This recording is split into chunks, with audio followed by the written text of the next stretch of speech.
Katia, and today I am in the mood for news. I'm going to do a quick little pop culture roundup for you all. Remember, these bonus episodes do come out fortnightly, so if there is a trending topic that you see pop up on your news feeds and you would like me to cover it or give my opinions on it, then do let me know. Remember, if you enjoy the show and would like to support it, then please do leave a rating. You can now leave a comment on Spotify, written reviews on Apple Podcasts, and you can follow the show so you never miss an episode. I'm also on Instagram at Mood for Feud, and I'm always looking to chat pop culture, so send me a message there. Okay, where should we start? I feel like we have to start with Lana Del Rey again. I know that we talked about her in the last Mood for News episode because that was shortly after she'd first been spotted with Jeremy Dufresne, the alligator tour guide from Louisiana. And even though that was just like 2 or 3 weeks ago, this relationship has already escalated into marital status, which is so wild. So I feel like we now actually have to give this some proper airtime. So basically what happened since we last spoke is that TMZ reported, I want to say on like Tuesday, that Lana Del Rey had obtained a marriage license to get married to Jeremy. And I was like, okay, like they've obtained the marriage license. This could just be some kind of admin step. I mean, I don't know myself personally how this all works, but I was like, maybe they just wanted to obtain the license so they can get planning, start figuring out their wedding plans, or maybe he needed to sort some paperwork out from his previous marriages, because I feel like he has been married before. I thought it was like a sign that something was coming, but I did not think that the very next day they were going to get married. And it was just like the quickest shotgun wedding I've ever seen a celebrity have. It was so low key. I'm pretty sure it was in Louisiana. There's like 3 photos that have come out of it and like 1 blurry video. So it was not the wedding that I envisioned her to have. But then at the same time, it was also a wedding that is very Lana Del Rey. I honestly don't know what exactly I was wanting or expecting, but I think I at least wanted her to like be at a beautiful venue, but like it seemed like they were just next to a parking lot. I'll post some of the photos because it just all seemed so rushed and so low key. And I mean, I don't know, maybe that's just the connection that they have. It's just so strong. Like they couldn't wait. There was no time to book a proper venue. There was no time to organize an orchestra to play the song. I don't even know what song she walked down the aisle to. It would kind of be annoying for her because her songs are the best songs to walk down the aisle to, in my personal opinion. And yet I feel like she can't really walk down the aisle to her own song. Does that make sense? But yeah, I don't know. I just wasn't expecting things to move so quickly with the 2 of them. And for it to just be so low key, like I feel like it happened and then it was over and then that was it. And it was like somehow even more underwhelming than when Ariana Grande had her wedding a couple years back and they put up like 20-meter screens and like covered the whole thing up so that literally not a single paparazzi shot could be taken from the outside. And I remember being really underwhelmed for that because I don't know, I was hoping to see some glimpses of her wedding setup, which we did get after the fact, I guess. But in my mind, when I was a little girl picturing Lana's wedding, I think I pictured it more like the royal wedding. Like I thought it was going to be broadcast. I thought I'd be able to live stream it and that I'd be able to feel like I was there. But now that they're for realsies married, I feel like we need to go back into their relationship timeline a little bit more and actually like consider it for realsies, because a couple of things that I missed from last time that I talked about this topic is that in March already, Lana Del Rey kind of like soft launched him a little bit. She posted a photo of herself with a man's hands around her waist, and then she was also wearing a necklace which had the letter J on it, and people now are like, oh, that probably stood for Jeremy. And I feel like I remember seeing photos of her with the J necklace, and in hindsight, I'm like, why did I not fixate on that more? I just, honestly, I don't know. She does so much random stuff that, like, sometimes the most obvious things she does, I tend to ignore. Then in August, she also performed her song Chemtrails Over the Country Club, and in that song, you know, the lyrics, the standard lyrics of the track are, he's born in December and I'm born in June, my Cancer is sun and my Leo is moon. But this time when she performed it, she changed the lyrics to, he's born in March and I'm born in June, which could be about Jeremy as well, because he is, I'm pretty sure, born in March. I think he's actually an Aries. So maybe that's a good thing, you know, like a fire sign and a water sign. Maybe they can balance each other out a little bit. Although I guess if the guy she wrote the song about was born in December, then I guess he would have also been a fire sign, because he would have probably been a Sagittarius unless he was born in the last week of December. So maybe fire signs are also just her type.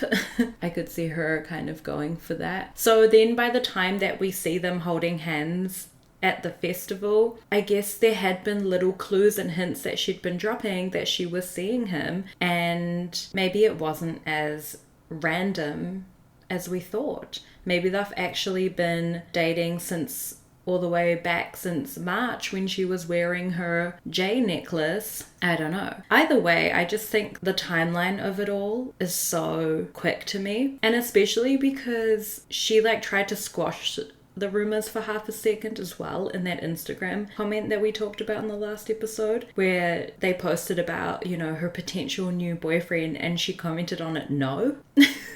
But maybe that's because he was her fiance. Maybe she was like, that's not my boyfriend, that's my fiance, you guys have this all wrong. And she just didn't really elaborate on what she meant with just the word no. They also hunkered down at his during the hurricane. So yeah, that's essentially like a lockdown, you know, hunkering down with someone. So I feel like they're maybe not as fresh as they would have had us believe, but I'm interested to see what happens with this.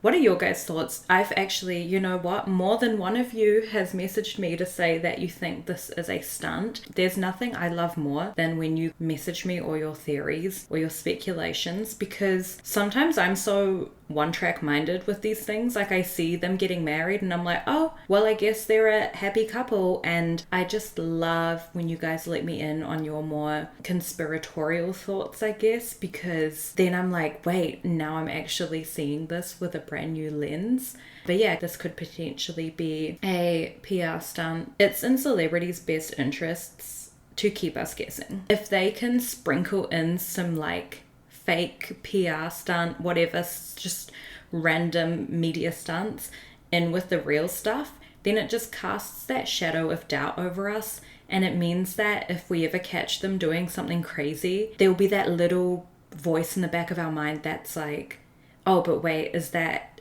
just because this is a stunt, you know? And I think especially since 2020, people have been way more attuned into the fact that there are things such as PR relationships.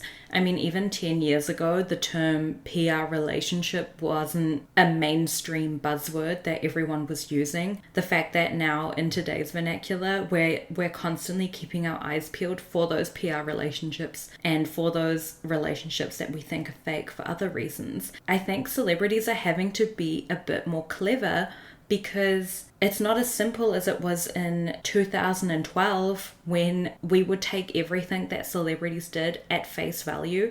If we saw Taylor Swift and Harry Styles, for example, stepping out and telling everyone that they're dating, we just believed it. We had no reason to think like, who benefits if Taylor Swift is spotted holding hands with arguably the leader of One Direction, the hottest boy band at the time with the hottest pop star at the time. Like, we never really stopped back then, or at least I didn't, to consider like, who benefits from this and is there reason for them to be lying about it? Whereas now in since 2020, I feel like people are more attuned to it. I kind of saw it starting with the Kim Kardashian and Pete Davidson relationship in 2021. And I know that the common belief for that was that it was a PR relationship. And I think it kickstarted this kind of mainstream conversation of, are celebrities doing shit for attention that isn't actually genuine? And the answer is absolutely 100% yes. But because we're now more aware of that, maybe it's giving them incentive to sprinkle in some more super random stuff just to keep us on our toes, to keep us constantly guessing. Because like Lana Del Rey marrying an alligator tour guide is not exactly how you would classify a traditional PR relationship, right? If you had to match her up with someone, you would choose someone else that was famous. You wouldn't choose someone random like this. So I don't know if it is a stunt. I feel like it is kind of marking this new wave where maybe celebrities are doing things that we don't expect of them, but they're still maybe calculated. Or maybe she's actually just genuinely in love. I'm not really sure. You guys tell me what you think, because you guys are always so much better at coming up with interesting theories than I am. I think we're in a weird time with pop culture. There's a lot of just odd stuff happening at the moment. It could be in part because we figured out the PR machine and we're all too hyper aware of it, which means now celebrities need to evolve in how they present themselves to us in the media so that we're constantly kept on our toes and constantly kept guessing. And again, they benefit from casting doubt in our minds. Okay, let's move on to the next topic that I want to talk about, which is Katy Perry. She released her album 143. I'm assuming that's how you say it, 143. Have you guys listened to it? She released it a week ago now, just over a week ago. I can't say I have. I've wanted to because I just felt like I needed to see whether all the criticism she's been receiving is valid, but I just could not bring myself to do it. But if you have listened to it, let me know what you think of it, because the reviews I've been reading about it online have been nothing but harsh. I saw, was it Rolling Stone? One of those music magazines posted like the most brutal review of it, basically calling her a flop and a has-been, and just saying that this was like the poorest attempt at a comeback that they've ever seen. I don't know. I was trying to think like, what could she have done better? And mind you, I haven't listened to the album yet. The only song I know is the first single that came out for it, which I think is called Woman's World or something like that. And it's like a very on-the-nose, hyper feminist track that she also produced with Dr. Luke, who of course is a terrible person. And the irony, I guess, of Katy Perry working on a song all about feminism and girls banding together and then having it be produced by Dr. Luke is like, huh? I don't know. It just left me with a lot of questions. But that's not even, like, I don't think that's the reason she's entirely flopping, because if we're being so for real, she's not the only artist to work with Dr. Luke right now. Like, there are others out there doing it too. So how come her stuff is flopping so bad or being criticized so bad? I was trying to ponder, like, what would make her have a successful comeback? Like, what should she do? If I could control her, if I could manage her career for the next couple years, what would I try to do different to make her more relevant again?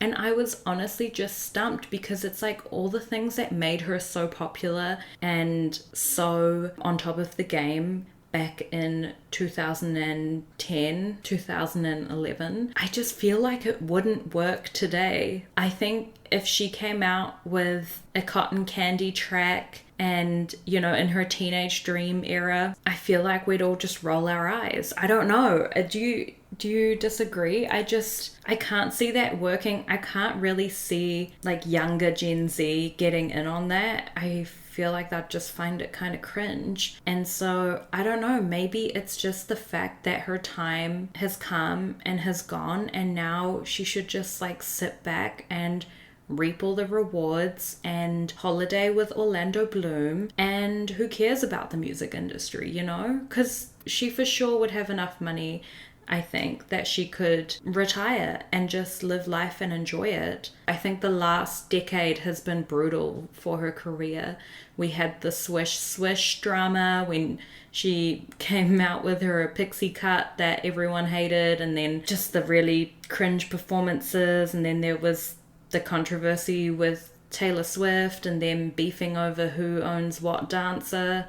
And then there was something with the shark. I can't even remember the shark on stage. So I feel after all of that, coming back and then, you know, producing this album with Dr. Luke was maybe just the straw that broke the camel's back. But I don't think it was like an isolated event. And she was even asked about why she worked with Dr. Luke on Alex Cooper's podcast, Call Her Daddy, which I was kind of surprised by, because I just know that Alex Cooper doesn't ask them questions on the fly. Like, every question that gets asked by her would have already been vetted by the celebrities team. And maybe Katy was like prepared to address the criticism, but she kind of just gave such a nothing answer. Like, I feel like she almost didn't even answer the question. She kind of like rambled on about her music process, I guess, the process she follows when she makes music, and it didn't give any answers at all. The other thing is that I feel like younger Gen Z, if anything, are connecting heavily to Kesha, because like, look at the era we're in right now. We're in Brat Summer, we've just come out of Brat Summer, and I feel like younger Gen Z tends to go for the kind of more messy, I don't know, not messy, but just more like authentic, out there celebrities. And yeah, this whole track with Katy Perry, it didn't give me the revival that I thought she was going to have. The other weird thing that I want to bring up about Katy Perry is that she was hanging out with Anna Paul. We've talked about Anna Paul on this podcast before, but she is an Australian influencer, very famous for her vlogs that she does on TikTok.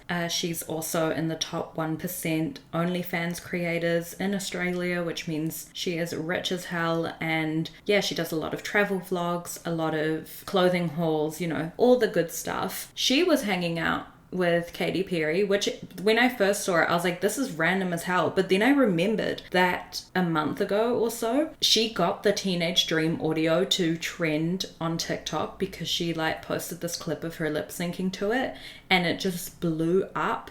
And it blew up so much that everyone started to predict that Katy Perry was going to have a comeback. The fact that Teenage Dream was trending, Anna Paul endorsing it as well, you know, all the signs were pointing to the fact that Katy was going to come out with her new album, and we were all going to be obsessed with her again. And it was just going to be like a really nice moment where she was massive, then she fell off for a bit, and now she's back. This is what everyone thought was going to happen. Anna Paul really had us thinking that Katy Perry was going to come back and like wow us all, and then instead it was just this. I don't know. Very surprising. But still, the two of them hanging out, I was like, this is so wild. Okay, the next topic that I want to talk about did happen like a couple weeks ago now, but I feel like I need to mention it because Dave Grohl, the Dave Grohl drama was that he came out admitting that he had fathered a child outside of his relationship. Of course, you also had to be an unfaithful man. I don't know why we keep thinking that there's still good men out there, because we keep getting proved wrong time and time again. I've been seeing all the TikToks of girls removing Dave Grohl from their list of like men that they thought they could trust. You know, like the classics like Keanu Reeves, obviously. And then you'd have Dave Grohl on there and it's them all deleting or crossing off Dave's name. But basically what happened is that Dave Grohl made an announcement that he had fathered a baby girl who was born outside of his marriage. And to be fair to him, he didn't try to like cover it up or deny anything or do any of that classic stuff. He did say he wants to be a loving and supportive parent, but of course this was outside of his marriage, so it's just like, I just feel bad for his wife, you know, who by the way came out with a statement saying her and Dave were going to work through it, which I don't know, good for her. There's no way I could be that forgiving. Like, I would be packing my bags moving out, but she says that they're going to try work through it and regain their trust and work on to the path of forgiveness, I guess. And Dave also came out with a statement saying like he really loves his wife and all of his children, and he's just going to do whatever he can to earn his wife's trust back. And he's been married to his wife since 2003, so like this isn't a new relationship either. Like they are one of those couples where you're like, wow, like fame, you know, they've been married through the fame, like blah blah blah blah blah. And it just goes to show like nobody's safe out here. Maybe it's naive of us to think that someone who is in a rock band wouldn't at least be a little bit unfaithful. They're kind of, you know, rock musicians. I kind of put them into the same category as professional athletes. Like if you're with them, you kind of just accept that there's definitely going to be some cheating happening. But I don't know, it just seems so disrespectful when it happens. We had kind of hailed Dave Grohl as not being this way. We thought he was different. But another soldier has fallen, unfortunately. But I am glad that he's at least like acknowledged that he's the father and expressed love for his daughter, because truly it's not her fault. So she deserves two parents that are going to be in her life. So I will say he's still the best out of the men in the douchebag category. Do you know what I mean? Like he's still on the better end of people because at least he's not out here denying things. Okay, the last topic that I want to talk about before I'll wrap up is the fact that I got duped by Chris Olsen. Oh my gosh. Chris Olsen, if you don't know, he is an influencer on TikTok. I actually have no idea how he became famous. Like, I don't know his origin story whatsoever, but he's just been popping up on my feed for the last 4 or 5 years now. I feel like if you Google him, if you're on TikTok and if you Google this man, I feel like you'll know who he is. You'll recognize him. He used to hang out with Meghan Trainor a lot, and they had this little in-joke that he was the uncle of her baby, and it was like very clearly a joke, but I don't know, the people on TikTok were still like, oh my god, what? Like, I can't believe that Meghan Trainor's your sister. Oh my gosh. And I remember reading those, like, are you so for real? Like, they don't look anything alike, first of all. Not that siblings always have to look alike either, but it just, I don't know, it was just such an obvious troll. But yeah, they're very good friends. So he's definitely one of those influencers that started their career on TikTok and have managed to infiltrate into the like celebrity sphere, traditional celebrity sphere. Kind of similar, but not to the same extent as like Addison Rae, for example, you know, who's managed to break out of from just being a TikToker to actually like hanging out with celebrities, going to red carpets, all that jazz. Anyway, I innocently hopped on TikTok earlier in the week, and what do I see? I see like 1 million TikToks of people saying like, oh my gosh, Chris Olsen is dating Jonathan Bailey, who plays Anthony in Bridgerton. And I was so shocked. I was like, how did this happen? How did these two meet? This is so wild. I want to see photos. I want to see videos, like what's going on. And so I was fully like believing this because there was like a flood. There was a flood of people talking about this. The comment sections were, everyone was like referencing some kind of photo or video that Chris had released on his TikTok. So I go to his page because I want to have a nosy, and it's on private. And I'm like, what? So I can't even see this alleged video that everyone keeps talking about in all of their TikToks. And then a couple days, no, like honestly the next day, it comes out that Chris basically made this like private TikTok page, and the people that were following it are part of like what's called Club Chris. And on there, he wanted to play a little prank on the internet. So he encouraged all his followers to like spread this rumor that he was dating Jonathan Bailey, but it was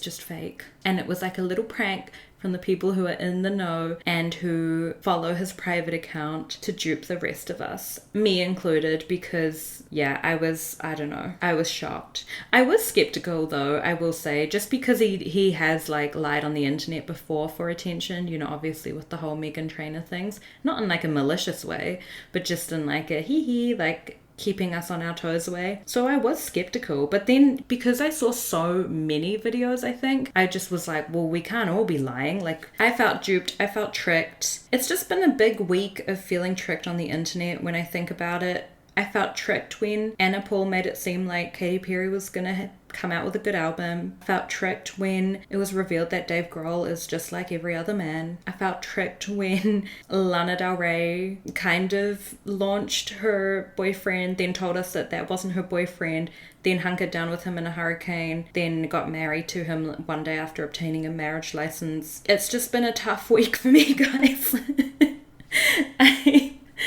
I hope you are having a better experience of the internet, because if I could summarize the last couple of weeks, I would summarize it in one word, which is duped. But that's all I wanted to talk about for this bonus episode. I'll keep it short and sweet. Haha, Sabrina reference there for you. Next week, we will be back with another feud episode. I am going to cover Ariel Winter. If you don't know, she is the actor who plays Alex on Modern Family, and I want to start a new kind of mini series called Mummy Dearest, which is all about celebrities who have strained or bad relationships with their mums, and I think she's going to be the first one that I kick the mini series off with.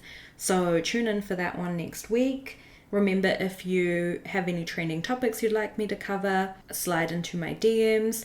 And also, don't forget to rate and review the podcast if you enjoy the show, and feel free to leave a written review or comment. I love my words of affirmation. Otherwise, I hope you're all having the best week and are crushing all of your goals. Don't get into any feuds, and I will talk to you next week. Bye!